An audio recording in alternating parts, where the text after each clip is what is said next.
Hello दोस्तों, हमारे YouTube channel में आप सभी का स्वागत है।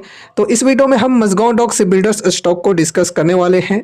आज के दिन स्टॉक में हमें काफ़ी वोलेटिलिटी देखने को मिली है। यहाँ पर अगर हम मार्केट आवर की बात करें तो मार्केट आवर में स्टॉक के अंदर तकरीबन 5% की तेज़ी हमें देखने को मिली थी। लेकिन फिर देखो, ओवरऑल क्लोजिंग की बात करें तो 2.17% की गेन के साथ ही क्लोजिंग हुई है। देखो, तेजी तो आई बढ़िया, लेकिन फिर प्रॉफिट बुकिंग भी हुई स्टॉक के अंदर बढ़िया तरीके से, और इस वजह से तकरीबन 2% की गेन के साथ स्टॉक की क्लोजिंग हुई है। अब देखो, यहाँ पर आज के दिन वोलेटिलिटी क्यों हमें देखने को मिला है, ये हम डिस्कस करते हैं।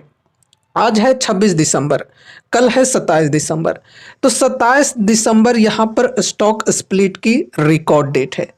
ठीक है, कहने का मतलब यह है कि अगर आप 27 दिसंबर तक यहाँ पर एक शेयर होल्डर होते हो, 27 दिसंबर तक अगर आपके डीमैट अकाउंट में मज़गांव डॉक शिपबिल्डर्स के शेयर्स होते हैं, तो फिर आप स्टॉक स्प्लिट के लिए एलिजिबल हो पाओगे और आपको यहाँ पर स्प्लिट का बेनिफिट मिल पाएगा। स्प्लिट किस प्रकार से हो रहे हैं, 1:2 के रेशियो में यहाँ पर स्टॉक स्प्लिट हो रही है।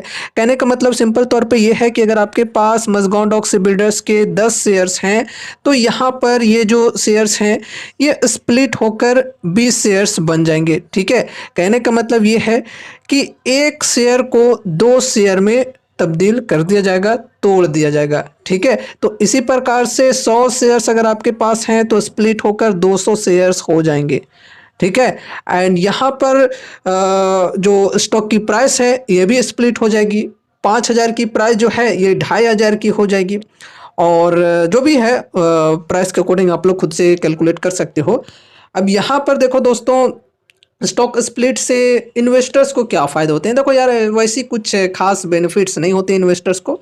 बस यहाँ पर थोड़ी सी अच्छी सुकून वाली बात अगर हम कहें तो सुकून थोड़ी सी मिलती है रिटेल इन्वेस्टर्स को कि यार मेरे पास जो शेयर्स हैं ये ज़्यादा हैं, लेकिन उनकी वैल्यू जब आपने इन्वेस्टमेंट किया था उसी प्रकार की है, ये आपको समझ कर चलना है। ठीक है, आपके पास अगर 20 रुपये हैं और 20 रुपये के एक नोट है, और अगर इसे तोड़ करके नहीं, मतलब चेंज करके यहाँ पर 10-10 के 2 नोट्स दे दिए जाएं, तो क्या होगा। यहाँ पर आपके पास बस 2 नोट्स यहाँ पर हैं और यहाँ पर एक नोट है 20 का। ठीक है, तो दोनों की जो वैल्यू है वो सेम ही है, बस यहाँ पर फ़र्क ये है कि 2 नोट्स हैं और यहाँ पर एक ही नोट है। तो वही चीज़ें हैं यहाँ पे। ठीक है, तो कुछ खास बेनिफिट्स नहीं होते हैं इन्वेस्टर्स को, लेकिन स्टॉक में जो वॉल्यूम होती है वो बढ़ जाती है। ठीक है, ये एक अच्छी चीज़ होती है कि वॉल्यूम जो है वो बढ़ती है फिर स्टॉक में। अब यहाँ पर हम आज की वॉल्यूम की बात करें तो देखो, आज काफ़ी अच्छी खासी वॉल्यूम हमें देखने को मिली है स्टॉक में। तकरीबन 31 लाख की यहाँ पर वॉल्यूम है। ठीक है, एंड यहाँ पर डिलीवरेबल परसेंटेज की बात करें तो मात्र 14.69% की रही है। मतलब डिलीवरी में ट्रेड करने वालों की परसेंटेज है ये मात्र 14.69%। मतलब यहाँ पर ट्रेड ज़्यादातर हुए हैं इंट्राडे वालों की तरफ से। ठीक है, तो इंटरडे वालों की तरफ से ही स्टॉक के अंदर वोलेटिलिटी हमें देखने को मिली है, उनके तरफ से ही स्टॉक के अंदर बाइंग एंड सेलिंग देखने को मिली है, और इस वजह से स्टॉक में काफ़ी ज़्यादा हमें तेज़ी भी देखने को मिली, साथ ही साथ प्रॉफिट बुकिंग भी देखने को मिली है। अब यहाँ पर देखो, अगर हम मनी कंट्रोल के हिसाब से बात करें तो यहाँ पर वॉल्यूम जो है ये 33 लाख की बताई जा रही है, लेकिन मानकर चल सकते हो 31 लाख से 33 लाख के बीच में। ठीक है, थोड़ा सा ऊपर नीचे हो जाता है डेटा अलग अलग साइट्स पे।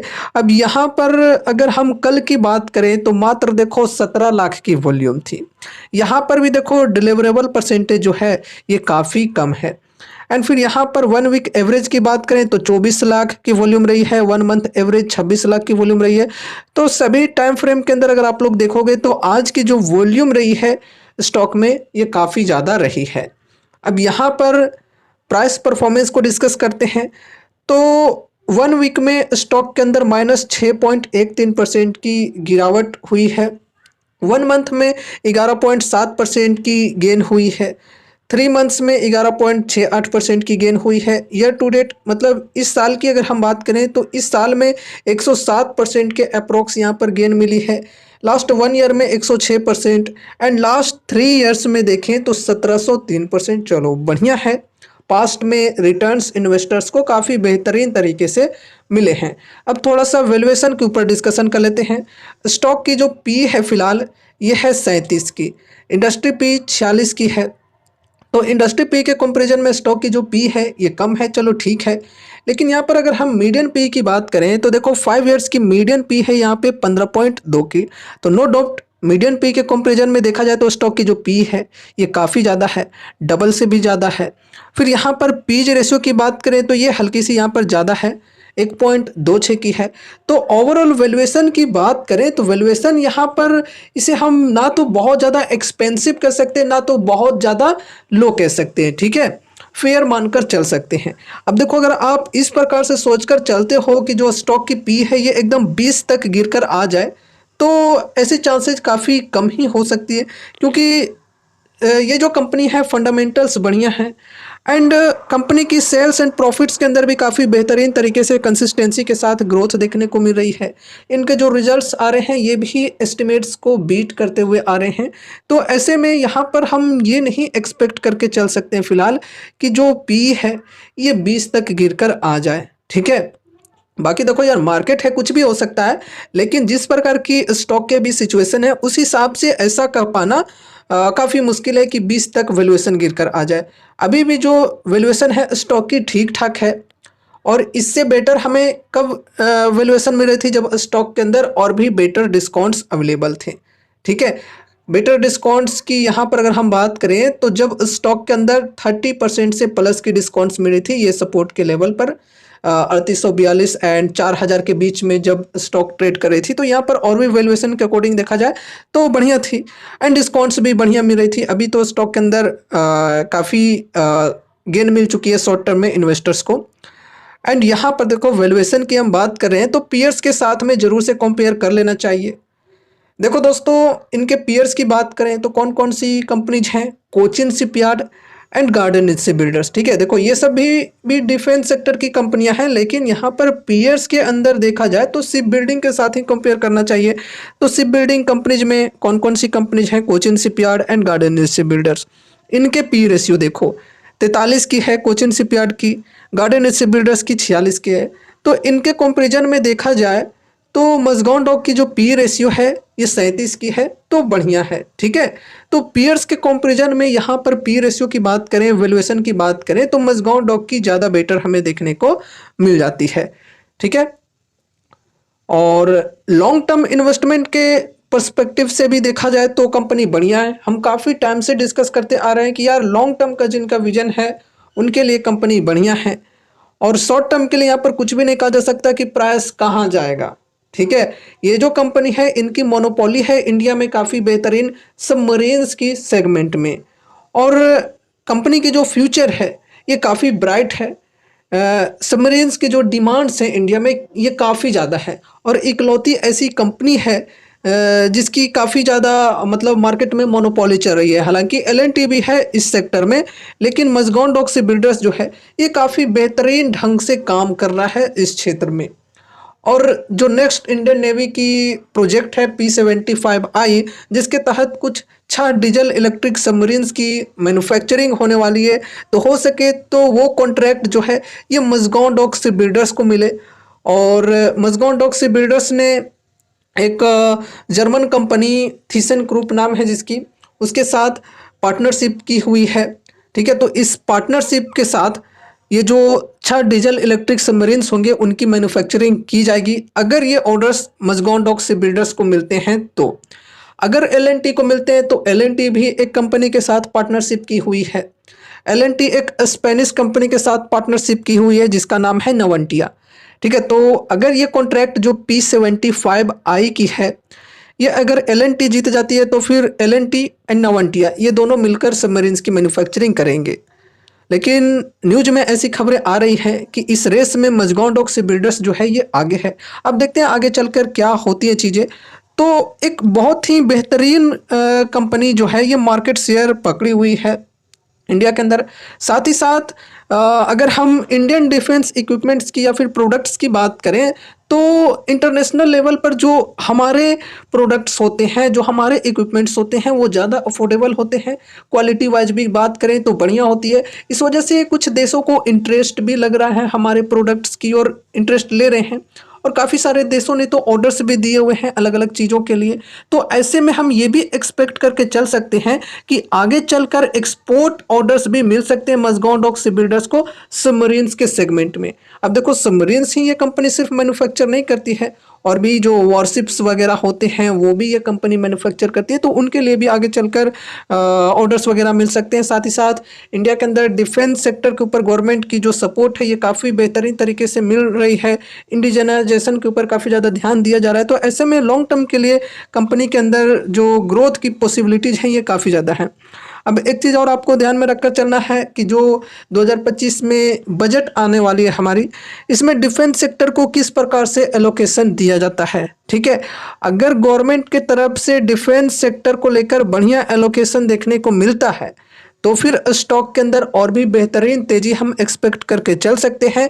कंपनी को उस हिसाब से काफ़ी बेहतरीन तरीके से ऑर्डर्स भी मिल सकते हैं। ठीक है, तो इन चीज़ों को ध्यान में रखकर चलना है। लॉन्ग टर्म के लिए कंपनी बढ़िया है। बाकी डिफेंस सेक्टर में अगर किन्हीं को शिप बिल्डिंग वाली सेगमेंट्स में चलने हैं और हाई रिस्क के साथ चलना चाहते हो तो फिर आप Cochin shipyard and GRSC type के स्टॉक्स के ऊपर भी स्टडी करके चल सकते हो। शिप बिल्डिंग सेक्टर में अगर आप कम रिस्क के साथ थोड़ा चलना चाहते हो तो आप इस कंपनी के ऊपर अपनी स्टडी करके चल सकते हो।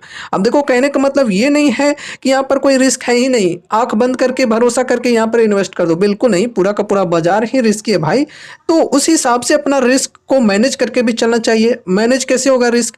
यहाँ पर सबसे पहले तो अच्छे से अच्छे डिस्काउंटेड प्राइस में स्टॉक्स को खरीदने हैं, एंड उसके अलावे यहाँ पर उतने ही अमाउंट्स लगाने चाहिए जितना कि अगर लॉस भी हो जाए, मतलब उसका अगर 50% लॉस हो जाए, 40% लॉस हो जाए तो आपको उससे कोई फ़र्क ना पड़े। ठीक है, तो ऐसी सोच के साथ ही इन्वेस्टमेंट करनी चाहिए। साथ ही साथ देखो, आपका जो पोर्टफोलियो है, आपके पोर्टफोलियो का मैक्सिमम 5 to 8% का ही वेटेज होना चाहिए ऐसे स्टॉक्स के अंदर। ठीक है, 5 to 8% ये बढ़िया होगा। बाकी और भी स्टॉक्स जो होते हैं अदर सेक्टर्स के, उन स्टॉक्स को अपने पोर्टफोलियो में रखना चाहिए। लाइक ईवी सेक्टर हो गया, आईटी सेक्टर हो गया, एनबीएफसी सेक्टर हो गया, केमिकल सेक्टर हो गया, एफएमसीजी सेक्टर हो गया। फिर अभी कुछ नए सेक्टर्स चल रहे हैं मार्केट में, लाइक वाटर ट्रीटमेंट वाले स्टॉक्स हो गए हैं। फिर और भी काफ़ी सारे सेक्टर्स हैं भाई। एक चीज़ और मैं बोलना भूल गया, सेमीकंडक्टर, ठीक है, ईएमएस सेक्टर, तो इनके साथ भी आप लोग चाहो तो चल सकते हो। इनके अंदर इन्वेस्टमेंट करके अपने पोर्टफोलियो को डाइवर्सिफाई कर सकते हो। अब देखो दोस्तों, ये कोई कॉल टिप या रिकमेंडेशंस नहीं है। अगर आप रिस्क को मैनेज करके चलना चाहते हो तो कैसे अपने पोर्टफोलियो को डाइवर्सिफाई कर सकते हो ये हमने आपको बताया। ठीक है, ये हम बिल्कुल भी नहीं कह रहे हैं कि आप इन सेक्टर्स के अंदर इन्वेस्ट कर ही दो, तो अपने हिसाब से भी कुछ स्टडी एंड एनालिसिस होनी चाहिए। अभी यहाँ पर हम टेक्निकल्स को डिस्कस करते हैं। ठीक है, अभी यहाँ पर कैसे अपॉर्चुनिटीज मिल रहे हैं ये समझते हैं। देखो दोस्तों, डिस्काउंट्स की जहाँ तक की बात करें तो 52 वीक हाई के लेवल से करेंट प्राइस तक की बात करें तो तकरीबन 19-20% की डिस्काउंट्स मिल रही है। डिस्काउंट्स देखा जाए तो ठीक है, लेकिन दोस्तों टेक्निकल्स के अकॉर्डिंग देखोगे तो अभी यहाँ पर चूंकि रेजिस्टेंस की लेवल के पास ही है स्टॉक, तो रेजिस्टेंस पर बाइंग करना काफ़ी रिस्की हो सकता है, क्योंकि रेजिस्टेंस पे सेलिंग होती है नॉर्मली। तो अगर यहाँ पर खरीदने के बाद यहाँ पर प्रॉफिट बुकिंग चालू हो जाती है तो स्टॉक के अंदर हमें गिरावटें देखने को मिल सकती है। फिर गिरकर स्टॉक जो है ये अपने सपोर्ट को रीटेस्ट कर सकता है। तो इस प्रकार की रिस्क होती है रेजिस्टेंस के लेवल्स पर बाइंग करने से। तो इसलिए अगर आप थोड़ा सा सेफ्टी के साथ चलना चाहते हो तो थोड़ा वेट करके चल सकते हो। बाकी दोस्तों देखो, पहले डिस्काउंट्स यहाँ पर और भी बेहतरीन तरीके से मिले थे, हमने कई बार डिस्कस भी किया था। 30% के प्लस डिस्काउंट्स स्टॉक में मिले थे जब ये जो स्टॉक है ये 3842 से लेकर 4000 के लेवल पर सपोर्ट ले रहा था। तो काफ़ी बार हमने डिस्कस भी किया था। पर्सनली मैंने खुद भी यहाँ पर ऐड ऑन किया था स्टॉक के अंदर। ठीक है, अपनी होल्डिंग्स बढ़ाए थे और अभी भी मैं यहाँ पर इन्वेस्टेड हूँ। और इस सपोर्ट के लेवल से पिछले कुछ दिनों में बढ़िया यहाँ पर गेंस भी मिले हैं इन्वेस्टर्स को। शॉर्ट टर्म में तकरीबन 39-40% की गेन मिली है यहाँ पर। ये जो लो की लेवल है 3842 की, यहाँ से इस रेजिस्टेंस तक जो कि 5357 की है।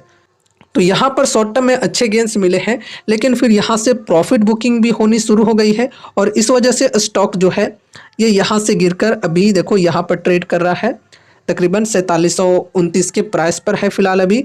ठीक है, अगर प्रॉफिट बुकिंग कंटिन्यू रहती है तो ये जो स्टॉक है ये अपने सपोर्ट को रीटेस्ट कर सकता है। अब देखो दोस्तों, यहाँ पर आज तो 26 तारीख हो गई है, अब ये जो मंथ है ये एंड होने ही वाला है 4-5 दिन में। तो यहाँ पर जनवरी मंथ से सभी कंपनीज के जो अर्निंग्स हैं वो आने स्टार्ट हो जाएंगे, तो अर्निंग्स के ऊपर भी मार्केट की नज़र रहेगी। Q3 में कंपनी की जो परफॉर्मेंस है ये कैसी रहती है, अगर परफॉर्मेंस अच्छी रहती है, मार्केट एस्टिमेट्स को बीट करते हुए रिजल्ट्स आते हैं, तो फिर स्टॉक के अंदर हम बढ़िया तेज़ी एक्सपेक्ट करके चल सकते हैं। अगर रिजल्ट्स वीक आती है तो फिर हो सकता है कि स्टॉक के अंदर हमें करेक्शंस देखने को मिल जाए। ठीक है, और इस सपोर्ट को स्टॉक रीटेस्ट करे, तो ये चीज़ें भी हो सकती है। तो आगे देखा जाए किस प्रकार के रिजल्ट्स रहते हैं, साथ ही साथ जो बजट आने वाली है उसके ऊपर भी मार्केट की नज़र रहेगी। तो ये सभी कुछ ट्रिगर्स होंगे आने वाले समय के लिए और उसके हिसाब से स्टॉक के अंदर हमें एक्शन भी देखने को मिलेगा। बाकी जैसा कि हमने बोला कि लॉन्ग टर्म के लिए कंपनी बढ़िया है। तो अभी यहाँ पर हमने मज़गाओं डॉक शिपबिल्डर्स स्टॉक के ऊपर काफ़ी सारी चीज़ों को डिस्कस किया। अब एक सबसे ज़रूरी बात कि यहाँ पर हमने जो भी चीज़ों को डिस्कस किया है वो सिर्फ और सिर्फ एजुकेशनल पर्पस से किया है। तो इसलिए इस वीडियो को देखने के बाद अगर आपको कुछ भी इंटरेस्ट लगता है तो फिर आपको अपने तरफ से भी कुछ स्टडी एंड एनालिसिस करनी चाहिए। साथ ही साथ अगर आपके फाइनेंशियल एडवाइजर्स हैं तो आप उनसे भी कंसल्ट करके चल सकते हो। अब देखो दोस्तों, यहाँ पर हमने अभी बोला कि टेक्निकल्स के अंदर अभी कुछ खास अपॉर्चुनिटीज़ नहीं मिल रही है, यहाँ पर अभी रेजिस्टेंस के लेवल पे है, लेकिन मार्जिन ऑफ सेफ्टी के हिसाब से डिस्काउंट्स ठीक मिल रही है, तकरीबन 19-20% की। तो अगर किन्हीं को इंटरेस्ट है तो यहाँ पर फर्स्ट SIP करके चल सकते हैं, लेकिन टेक्निकल्स के हिसाब से देखा जाए तो अभी इन्वेस्टमेंट करना काफ़ी रिस्की हो सकता है। ठीक है, तो इसलिए मैं कह रहा हूँ कि अपने तरफ से भी स्टडी एंड एनालिसिस कर लो, क्योंकि बाद में फिर आप लोग कहोगे कि यार तेरे चक्कर में रहा तो प्राइस और आगे निकल जाएगा। इस प्रकार की चीज़ें लोग कहते हैं। जब स्टॉक के अंदर गिरावट होती है तो भी कहते हैं कि यार स्टॉक के अंदर और ज़्यादा गिरावटें आ जाएंगी इसलिए बाइंग नहीं करूँगा, और जब तेज़ी आ जाती है तो वो लोग टॉप पे बाइंग करते हैं, जहाँ पर प्रॉफिट बुकिंग शुरू होती है वहाँ पर वो लोग खरीदारी करते हैं। तो सोच समझ कर ही चीज़ों को करना चाहिए, और अगर आपके फाइनेंशियल एडवाइजर्स हैं तो उनसे एक बार कंसल्ट जरूर से कर लेना। ठीक है, तो ये रही हमारी आज की वीडियो। उम्मीद है कि इस वीडियो के माध्यम से आपको कुछ यूजफुल इन्फॉर्मेशन मिलेंगे। तो वीडियो को लाइक करके चैनल को सब्सक्राइब कर देना और मिलते हैं अगले नए वीडियोज़ के साथ। तब तक के लिए बाय बाय।